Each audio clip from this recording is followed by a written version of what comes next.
Hi, everybody. Chris Gethard here. I hope you're well. Got a little extra something for you in the feed this week.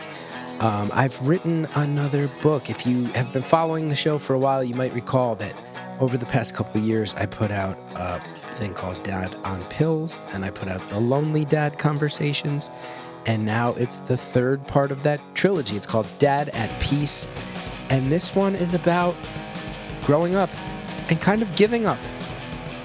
And you all have heard it on the show as I've had to figure out what it means to take some swings and misses, to reprioritize, to stop being addicted to walking on the tightrope of career and embrace this idea that my family brings me a sense of zen, and in particular, my kiddo brings me a sense of zen. You've all heard it.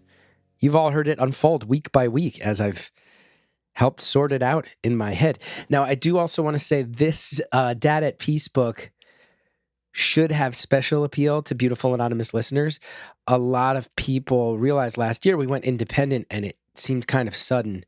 And I had started talking on the show about how I wasn't sure what the future was going to be. And then all of a sudden it was like, hey, we're an independent show and we've had a 5-year contract. But those things don't happen overnight. And I think a lot of people picked up on the fact that it was more stressful than I was letting on, and there were more moving parts. And I'm happy to tell you that, yes, there were more moving parts. Some of those moving parts were actually quite funny and in a way.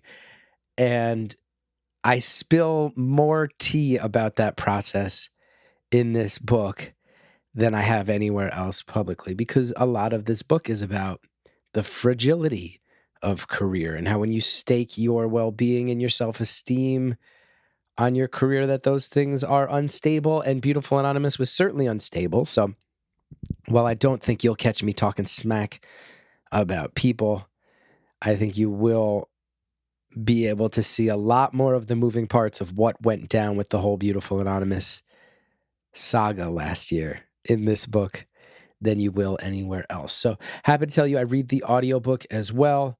You are able to go get it right now. The service is now called Everand. It used to be called Scribd. They've switched their name to Everand, EVERAND.com.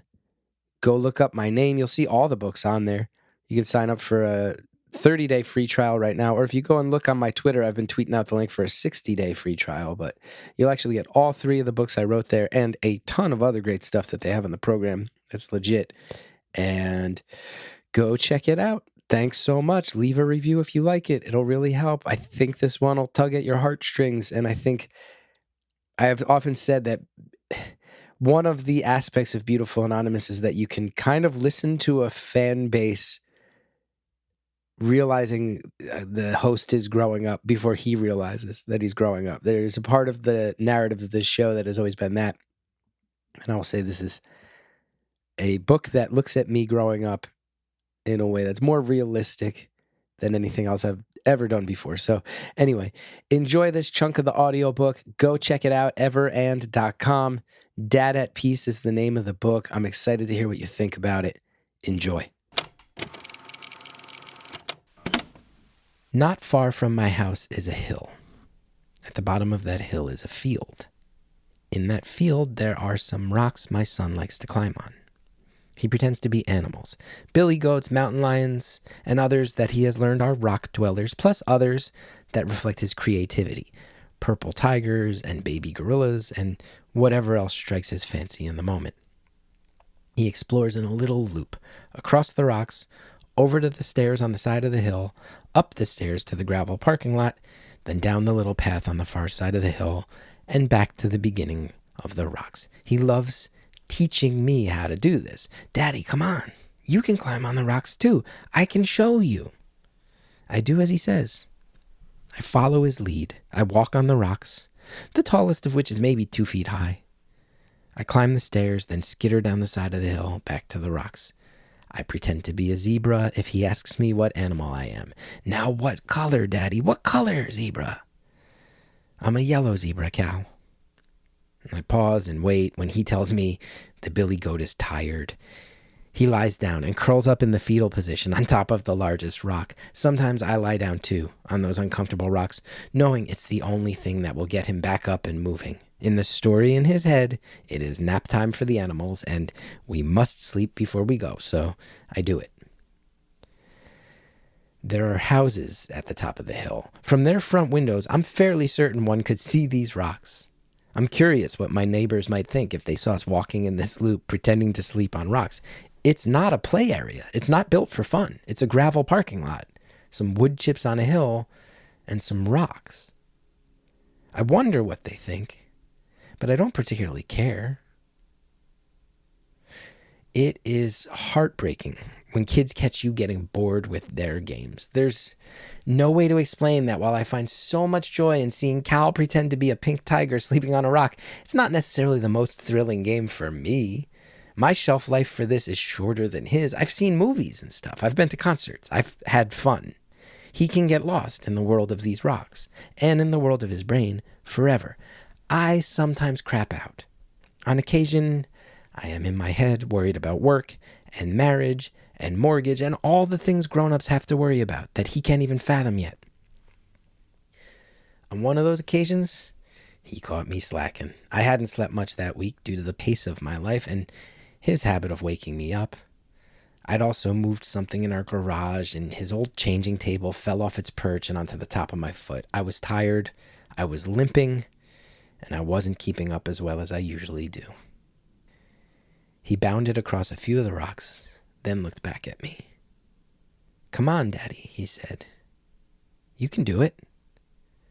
He proceeded forward, but looked backward, moving forward toward adventure, looking backward, anchored to his dad. That's kind of the sum total of being a child in a way. "Cal," I told him, "you have to watch which way you're going. Don't look back at me while you're walking. You'll slip and fall." "But I have to look out for you, Daddy," he said to me. My eyes widened, and he stopped walking. "I have to look out for you." I knelt down on my rock, getting closer to his eye level.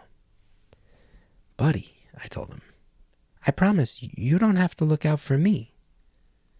I have to look out for you. That's my job. It's not your job to look out for your dad. It's your dad's job to look out for you." "Why do you have to look out for me?" he asked. "Well, I'm big," I told him, "and you're small. So I look out for you." "Yeah," he told me, "but you're old, and I'm young. I have to look out for you."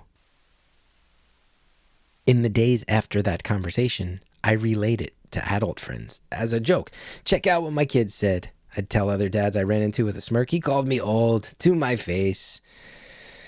We all got a chuckle out of it. I'm a good storyteller, so I knew how to make what he said land as a punchline. I stopped making that joke after a few days. It didn't feel right. I have replayed that moment with him over and over in my head many times. It's not a joke to me. It wasn't a joke when he said it. If it becomes a joke, it's my fault and to my detriment. I have to look out for you. I am young and you are old. I have to look out for you. That is no joke. That is the least alone I have ever felt. He's now a 4-year-old boy. He's seen and done nothing. He doesn't know how awful the world can be.